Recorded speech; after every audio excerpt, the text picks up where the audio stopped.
삼합회가 서로 피를 섞어서 나눠 마시는 어디선가 많이 본 듯한 장면. 이건 사별의식의 일종입니다. 이건 사실 중국 고대에서부터 이어진 유서 깊은 전통인데, 가까이로는 삼합회, 중국 근현대 종교적 성향을 가진 비밀결사나 조선시대의 공신회맹제, 나제동맹 맺을 때도 사별이 행해졌고, 좀 더 거슬러 올라가면은 삼국지 18로 제후들도 사별의식을 했습니다. 물론 용어만 같은 사별이지 수천 년의 시간이 흐르는 동안 의식은 계속해서 변형되었기에 세부적인 요소들에 있어서 다양한 바리에이션을 가지고 있었습니다. 맨 처음 사별의식이 탄생했던 것은 춘추 전국시대입니다.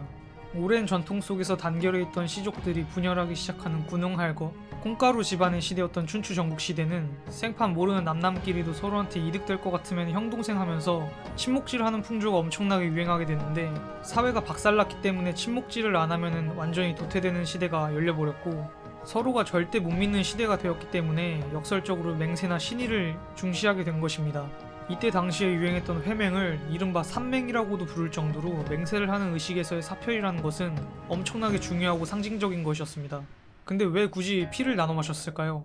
옛날부터 인간들은 피를 금기의 대상이나 숭배의 대상, 귀중한 재물인 동시에 짐승에서 나오는 하찮은 부산물로 여기는 등 여러가지 시각에서 바라봤습니다. 동서고금을 막론하고 가장 보편적인 시각 중 하나는 피가 생명력이란 관념이었는데요.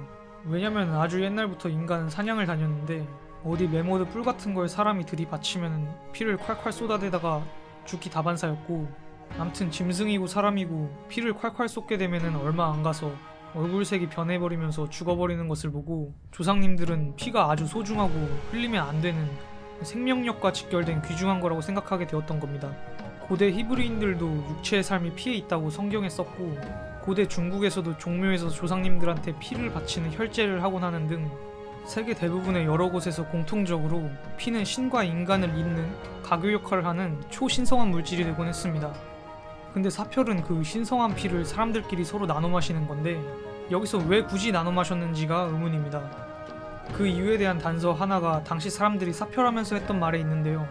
사별하면서 맹세한 내용을 지키지 않을 시에는 너는 이 피의 주인처럼 될 거야 라고 협박하는 것이 바로 그것입니다. 사별하면서 서로 약속 안 지키면은 하늘이 천벌 내릴 거라고 저주하는 거는 일종의 국룰이라서, 삼국지를 보면은 도원결의 때도 유비가 마지막에 배이망은 천인공육이라고 외치는데, 이건 배신 때리면은 하늘과 사람이 죽여버릴 것이라는 뜻입니다. 현대에도 삼합회들이 닭피를 서로 나눠 마시면서 배신자는 벼락에 맞거나 1000개의 칼에 맞아 죽을 거라고 하는데, 시대가 흘렀는데도 거의 비슷한 말 하는 걸 알 수 있죠. 이처럼 희생물의 피를 나눠 마시는 거는 맹세에 있어서 일종의 충격요법, 좋은 경고가 되었던 겁니다.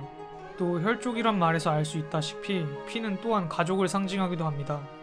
중국에서도 당연히 피는 물보다 진했기 때문에 같은 피를 나눠 마시는 건 형제가 되는 것과 다름없다는 사고방식이 있었습니다. 더욱이 이 나눠 마신 피는 몸속으로 흡수돼서 맹세 주술의 효력이 발동하게 되는데, 이때 만약 맹세를 안 지킨다면 천벌이 떨어진다고 믿었다 합니다. 마지막으로 사별의식의 과정에 대해서 알아보겠습니다. 회담 장소에는 제단을 쌓고 장막을 설치해서 마치 일본 전국시대의 전장처럼 해놓고 나무판떼기로 위치까지 사전에 정해뒀다고 합니다. 서로 모여서 회의하는 과정에서 약간 말다툼이 있을 수도 있는데, 그런 경우엔 결제서 만드는 게 막판까지 미뤄집니다. 어떤 제후들은 2단계에서 거짓말로 틀린 날짜 틀린 장소에 구라핑을 찍기도 했다는데요. 그럼 바로 전쟁 났다고 합니다. 세 번째는 의식 거행인데, 바로 2단계에서 사별 의식을 거행했습니다. 먼저 땅을 사각형으로 잘 파서 구덩이 속에서 재물을 죽이고, 재물의 왼쪽 귀를 잘라서 진주쟁반에 담고 그 피를 뽑아 옷그릇을 채우고, 맹주가 맹세하는 내용이 적힌 제서를 신이 들을 수 있도록 주르륵 읊은 뒤에 바로 이 부분에서 사별을 했습니다. 근데 여기서 아직까지 약간 논쟁이 있는데, 이 사별하는 피를 소피나 말피로 하기도 하지만 사람 피를 쓰는 경우도 많아서 과연 이걸 진짜 마셨겠느냐, 아니면 그냥 대충 입가에 바른 걸로 퉁쳤느냐 하는 그런 얘기들이 있는데요. 옛날에는 소량이나마 피를 마셨다는 것 같긴 한데 상황에 따라서 달랐을 것으로 보입니다.